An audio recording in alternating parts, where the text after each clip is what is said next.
Hi everyone! In this video you will learn how to build a strong team composition in Overwatch. Understand roles. Ensure your team covers essential roles like tank, support, and damage dealers. Synergy is key. Select heroes whose abilities complement each other for coordinated attacks. Counter enemy composition. Anticipate enemy picks and choose heroes that can counter their strengths. Map awareness. Choose heroes that excel on a specific maps based on their layouts and objectives. Communicate and coordinate. Use voice chat or quick commands to coordinate strategies and target priorities. Adaptability. Be ready to switch heroes mid-game to counter enemy tactics or support your team better. Ultimate combos. Coordinate ultimates that synergize well together to maximize impact during team fights.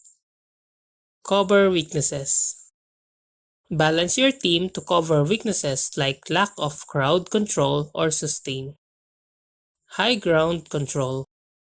Have heroes capable of holding or contesting high ground for tactical advantage. Protect supports. Select tanks or DPS heroes that can peel for your support players effectively.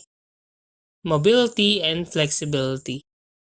Include heroes with mobility to quickly adapt to changing situations or repositions.